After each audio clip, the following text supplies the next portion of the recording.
کیوں بچوں کو لے کے اتنا obsessed ہیں آپ؟ میں بچوں کو لے کے اتنا obsessed اس لیے ہوں کیونکہ میں چاہتی ہوں ہمارے جو معاشرے میں اچھے بچے جو ہیں وہ پروان چڑھیں، اور وہ بھی گڈ پیرنٹنگ کے ساتھ. تھوڑا سا بیک گراؤنڈ بتائیں آپ. Background related to.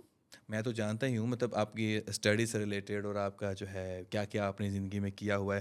Because I have seen you in some of the I T events as well and you do some article writing as well and کچھ therapist related بھی آپ کا work ہے، اور بچوں کو لے کر آپ زیادہ تر جو ہے نا وہ باتیں کرتی ہیں. تو میں جاننا چاہتا ہوں کہ آپ کی ایکسپرٹیز کس کس چیز میں، ہم کس کو لے کر آگے چلیں.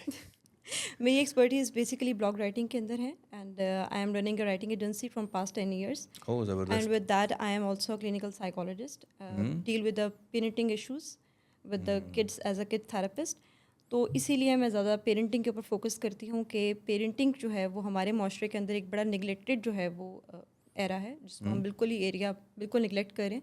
تو اس کے اوپر میں زیادہ بات کرنا چاہ رہی ہوں. ہمارے پاکستان کی پیرنٹنگ میں اور باہر کی پیرنٹنگ میں کیا فرق ہے؟ ویدر جو دیسی پیرنٹنگ ہے یہ صحیح ہے کہ جو ویسٹرن میں آج کل لوگ اپنے بچوں کی پیرنٹنگ کریں جو کہ ٹوٹلی ڈفرینٹ ہے وہ صحیح ہے؟ کیا خیال ہے آپ کا؟ پیرنٹنگ بیسیکلی جو ہے وہ ڈپینڈ کرتی ہے آپ کے انوائرمنٹ کے اوپر. آپ کس انوائرمنٹ پہ رہ رہے ہیں، آپ کو وہاں کا ماحول، وہاں کی سوسائٹی کے مطابق اپنے بچے کی پیرنٹنگ کرنی ہوتی ہے. اگر ہم پاکستان میں بیٹھ کے ویسٹرن پیرنٹنگ کریں گے تو اوبیسلی وہ بھی بیلنس آؤٹ نہیں کرے گی، اور ہمارا بچہ جو ہے تب بھی ڈپریشن میں جائے گا. اور اگر ہم ویسٹ میں بیٹھ کے دیسی پیرنٹنگ کریں گے تو وہ بھی. So it's a vice versa thing.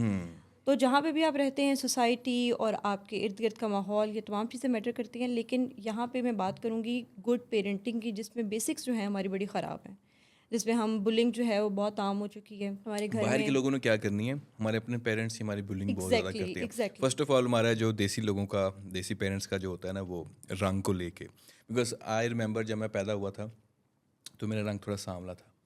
So every one like اوئے اتنا کالا بچہ، ہوئے اتنا کالا، ہوئے ہوئے ہوئے اس کا رنگ تو دیکھو کالا. تو میری دادی ماں مجھے پیار سے کالا بتاؤں، کالا بیاؤں، مطلب کالا بیاؤں بولتی تھی.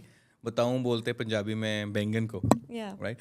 سو she use to think like کہ میرا جو ہے نا رنگ بینگن کی طرح ہے. سو دس از وے.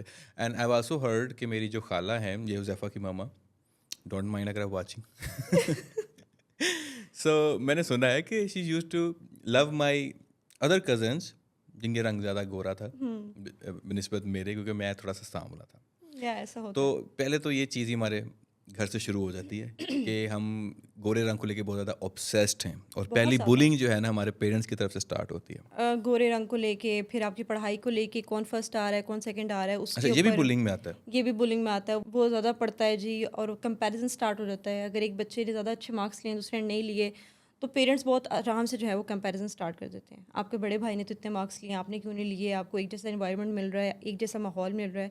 Parents need to understand that environment ایک الگ چیز ہے، اور جو پڑھائی کے اندر ہر بچے کا اپنا ذہن ہے، ہر بچے کا اپنا انٹرسٹ ہے. فار ایگزامپل اگر میں اپنی بیٹیوں کی بات کرتی ہوں تو my elder one is some very different kind of child. Okay. She is logical and she is more into studying and reading and go into very logical stuff. جبکہ میں چھوٹی والی جو ہے اس کا زیادہ دھیان ہوتا ہے مستیوں میں، شرارتوں میں. سو اس کو کہنا پڑتا ہے کہ بیٹا پڑھو. So I never use these words کہ آپ کی بڑی بہن نے تو اتنے مارکس لیے آپ نے لیے، حالانکہ وہ چھوٹی جو ہے وہ ایک دن بھی نہیں پڑھتی اور اس کے 100% مارکس ہوتے ہیں. So it's not about forcing a child to go to study اور make a comparison between two siblings.